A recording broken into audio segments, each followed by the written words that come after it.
At our engagement celebration dinner, my fiancée shocked my parents, my late wife's sister, and my kids by saying, "I'm happy she died. Otherwise, I wouldn't have gotten him," a reference to my late wife. Now my daughter refuses to speak to me. Should I call off the wedding? I am 43, and I have 2 children with my late wife, Kayla. Sam is 21, and Liz is 16. Kayla passed away when our kids were 15 and 10. I won't give specifics about how she passed, but she was struck by a drunk driver when she was on her way home from work. She really was the love of my life, and to say that her passing hit our family hard would be an understatement. I promised myself that if I got back into the dating game, I wouldn't date anyone for at least a couple years for the sake of my kids. 3 years after my wife's passing, I met my now fiancée. We'll call her Amanda. Things went slow, and I didn't introduce her to my kids until we had been dating for about a year at that point. Now we've been together for 3 years and are engaged. Amanda and my kids have always had a good relationship. Neither of my kids are super close to her, but they have always been friendly and welcoming to her. And Amanda has never overstepped any boundaries my kids have, like trying to replace their mother. At the beginning of the relationship, she was a bit insecure of the fact that I was a widower. During the first few months of us dating, she would constantly ask things like if Kayla had never passed, would I still be with her right now? I always kept my answers brief and told her that I didn't like thinking about the what if, and that she was the one I was dating now, and that was what mattered. Eventually, she stopped making these comments, and I stopped worrying about it. Now to the issue. My parents were hosting a family dinner to celebrate our engagement. It was my mom and dad, my late wife's sister and her husband, my children, Sam and Liz, and me and Amanda. Dinner was going well. We were all making small talk with each other and talked about wedding plans. About halfway into dinner, my mom made a comment about how she was so happy I was able to find the spark I had with Kayla in someone else. I don't think anybody really paid much attention to the comment, but then Amanda laughed and said, "I'm happy she died. Otherwise, I would have never gotten him to myself." The tone of the dinner immediately shifted, and everyone got extremely tense, especially my kids. Amanda noticed the shift and started awkwardly laughing like she was trying to play her comment off as a joke. I was honestly just frozen, as that was the first time she had made a comment like that. My kids looked disgusted, and my daughter got up and walked out to the car. My son waited a bit longer like he wanted me to say something, but I was still in shock about what Amanda had said. To make a long story about the dinner short, the dinner was kind of ruined, so I said my goodbyes to everyone, grabbed my fiancée, and we all drove home. My daughter hasn't spoken to me or Amanda since, and it's been 3 days. I got tired of it and pulled my son aside to ask him what I should do. He said something along the lines of, "I'm a grown man and don't care who another grown man marries, but I don't want a woman who speaks like that about our mother around my sister." Sam's comment stuck with me, and now I'm considering calling off the engagement entirely. She's never made comments like this before, but I'm worried if I let it slide this one time, it will become more frequent and it will affect my daughter. I need some advice from outside perspectives and just want to do right by my kids. Will I be the asshole if I call to the engagement because of the comment she made? Edit number 1. I didn't expect to get this much advice so shortly after posting this. Nonetheless, thank all of you for the advice and even the people calling me a bad father. I think your guys' words are what I needed to pull my head out my ass. I will try to talk to my kids alone tonight before speaking with my fiancée, and we'll see where it goes from here. I'm pretty sure my fiancée and I are over, though. I'll update late tonight or tomorrow on how the talks with everyone goes. Thank all of you again for setting my head straight. Update number 1, one day after the first post. I promised I would update everyone after I'd talked to my kids, so here is the update. I'm also going to use this update as a way to clarify some of the questions people were asking in the comments. Did my fiancée apologize to anyone at the dinner party? She didn't apologize. I honestly don't think it even registered or has registered to her that what she said was wrong. Does fiancée have social anxiety? Not to my knowledge, no. In all the time I've known her, she's never shown any signs of social anxiety and doesn't have a history of it. How old was my late wife? She was 37 when she passed, and we were the same age. Amanda is 41. A lot of people were asking for clarification on the time frame of her passing and when my fiancée and I met. At this point in time, Kayla has been gone for about 6 years, and I met Amanda roughly 3 years after Kayla's passing. I didn't mention either of their ages as I didn't believe it was important because we're so close in age, but I understand why a lot of you guys will want to know. Now that I've clarified these things, we can go to the update. It's the day after I talked to my kids. So last night at around 5:30, my fiancée left for work. She works nights most days of the week, so I was able to call my son and ask if he could come over so I could talk to him and his sister. He goes to our local college and lives in an apartment near his school. When he started college, he wanted to move out, but also wanted to stay close to us, so he settled on an apartment a few blocks away from the college. He came over, and I called him and his sister into the living room to talk with the both of them. When they were both seated, I told them point blank that I didn't think the wedding was happening anymore, and that the comment she made was unacceptable. I then, by the advice of some of you guys, I apologized to them. I told them I was sorry for not saying anything for so long and letting the tension thicken in our home. I told my daughter that I understood why she hasn't spoken to me and that I was sorry for allowing her to think that I was even remotely okay with what she said. I felt pretty spineless after we had gotten back from dinner that night, so I wanted to do everything in my power to make it right with my kids during the conversation. My daughter told me that she felt disgusted at the comment Amanda made, and even more so when I didn't defend her mother. She then told me that the past 2 years that she's known Amanda, she felt like she's been gradually trying to push her and Sam away from me. One of the examples Liz gave was when my son moved out.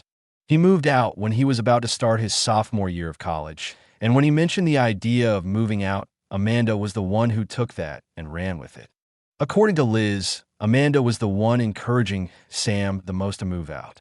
To be clear, I was never against Sam moving out, but I was clear to him he was welcome to live at home for his college years, and even after until he found where he wanted to be. I asked Sam if he felt pushed out by Amanda, and if that's why he moved out. He said he hadn't felt pushed out before he told everyone he wanted to move, but after he put it out there, my fiancée kept pushing for him to move out. Liz cut in and said that every time she brings up college, Amanda keeps encouraging her to go out of state. Liz doesn't plan on going out of state, and she's been open about wanting to go to the college Sam is attending right now. Liz said she feels like Amanda is waiting till she graduates high school and goes to college so she can move out. A lot of the comments were right about the subtle comments, eventually turning into Amanda wanting my kids pushed away from me. Liz said that she was scared that by the time I eventually noticed the way Amanda was acting, too big of a wedge would have already been driven between me and them. I told my kids that I'm sorry it's taken me this long to notice, and that I was also sorry they've been walking on eggshells for so long. I hugged my kids and told them no matter what, they're my top priority, not Amanda or anybody else. A lot of comments pointed out that even though my son is grown, he still needs his father, and I made sure to let my son know that I will always be there for him and his sister, even when they're well grown. The entire conversation lasted about 2 hours. We covered a lot of the bases we wanted to, and it got emotional on all sides. In short, Amanda and I are done. I've made it a point to tell my kids that none of this situation is their fault, and that Amanda is the grown woman who said what she said. My kids and I are okay right now, but they aren't 100% with me, and probably won't be for a while. I'm completely fine with that, and just want my kids comfortable in their own home. Amanda has tomorrow off from work, so I plan on talking to her tomorrow. I also plan on calling my mother to ask her why she thought it was okay to even bring up Kayla at the dinner. I don't want my daughter here when it all goes down, so she's staying tonight and tomorrow night with Sam. So that's where I'm at right now. Not super happy about the outcome of me and Amanda, but would rather have my kids happy and healthy than have a wife. Again, thank you everyone for the advice and the harsh words. I'll update after I call it off with Amanda. Thank you everyone. Update number 2, one day after the last update. Before the hard part of the day, I made a call to my mom to let her know of the situation. A lot of the comments told me to not bash my mom for the comment she made. Now, thinking back on the situation with a clear mind, the comment my mother made towards Amanda was most definitely a compliment towards her. And that was confirmed in the call I had with her. My mother, bless her heart, felt extremely guilty for the entire situation. She fully believed the situation all stemmed from her one comment. I assured her that none of the situation was her fault and that I've never blamed her one bit for any of this. We talked a bit more before I let her go.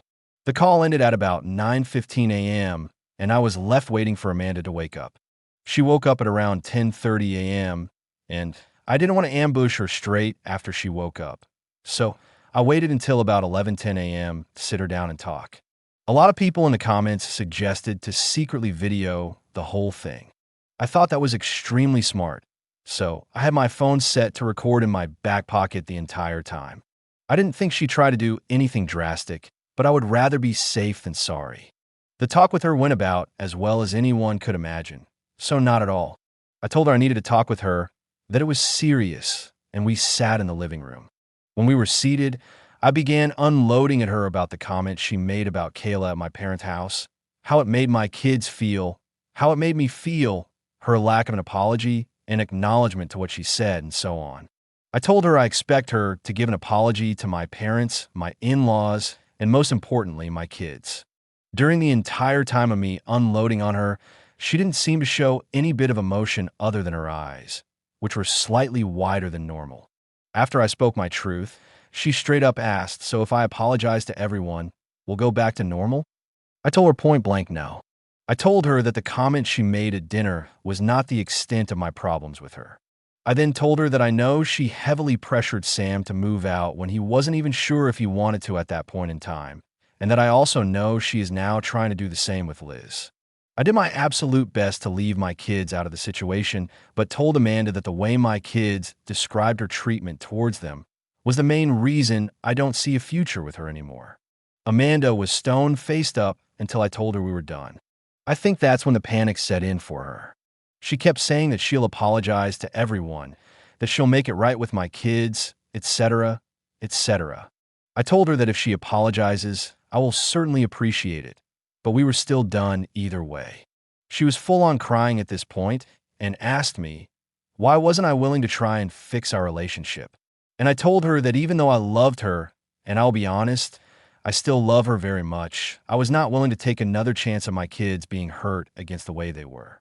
I was frustrated and shot back at her asking her why she was trying to push my kids out of their own home. And I got back an answer I was not all expecting. I was completely shocked at her response, but a lot of you guys won't be.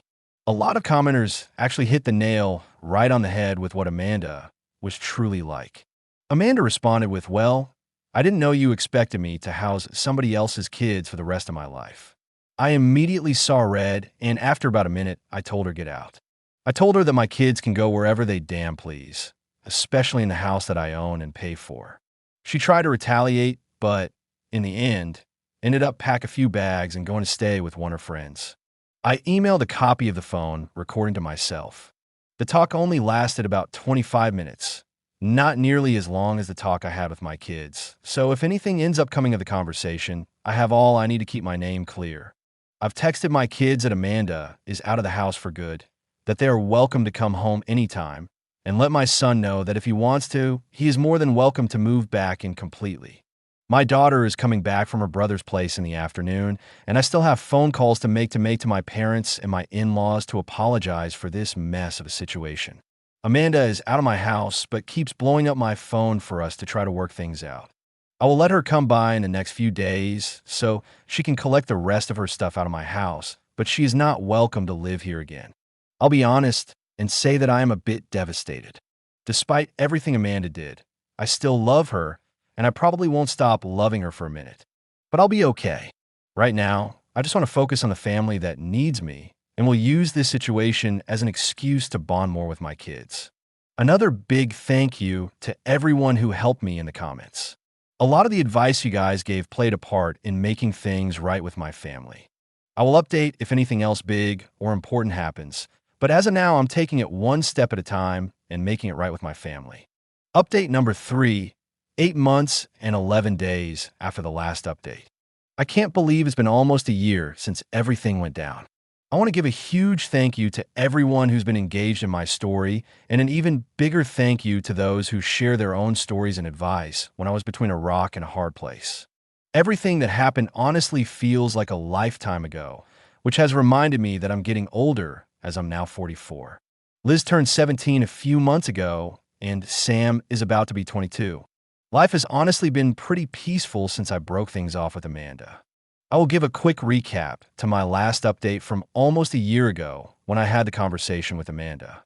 She had stayed at her friend's place for about a week, and I took that time to take the advice of many comments, and I packed up her stuff like clothes and other small items for her. She had a couple of bigger things like chairs and other decor, so I made sure those were the only things she was allowed to come to the house for. I got the locks changed per advice as well. I will say that a lot of your commenters thought of things that didn't even cross my mind, like the locks, and I'm thankful you guys are a bit more cognitive than me. Everything after that was pretty smooth and amicable, which did surprise me. She came by and picked up her things and gave me back the ring, which I didn't want back, but she gave it to me anyways, and we didn't talk much. It was calm, but that didn't last because a few weeks later, she was harassing my socials for another chance. I was pretty exhausted by her at that point, so I just blocked her and had my kids block her as well. A lot of commenters pointed out in my second update that I didn't love her, I loved who I thought she was, and that was spot on, and it had helped the process of me moving on go much more quickly. It's been radio silence from her end since me and my kids blocked her, and since it's been almost a year, I'm pretty confident it will stay that way. This whole situation has made me realize that I'm perfectly fine and okay with being single for the rest of my life. Maybe people will see that as sad, but I find it more as an acceptance thing. Ending things with Amanda made me realize that I didn't feel that same love with her I felt with Kayla and probably never will with anyone else. That's not fair to me or the person I could potentially date, and I'm content with the family I have around me. This situation has almost given me a whole new appreciation for my kids. They showed more maturity and understanding than I ever did at their age, and it's made me love them even more, which I didn't think was possible. Sam still has his apartment. I offered for him to move back in, but he declined, as he really enjoys having his own bachelor pad, which I understand as I was his age once too. He has a part-time he really enjoys that he's been working since his second semester this year, and I think he met a girl. Not sure, but I know my kid, and I'm catching a vibe from him. Liz is amazing as always, and she's enjoying summer before her senior year. She's made honor roll every year of high school, including this year, and I'm so damn proud. Both of my kids are such hardworking and genuinely good people that it's hard not to toot my own horn when I think about it. Sorry for rambling in this post about them. I love them more than anything and find myself word vomiting about them when I speak about them. I'm sure other dads can relate. Another huge thank you to everyone who's been following my story and gifting me all your amazing and some not so amazing advice. And also know that I've read your own stories in the comments about your similar experiences. I'm sorry a lot of you guys didn't have the support system I've shown my kids, and I really appreciate each and every one of you taking time to share your own personal stories. That's about it for now.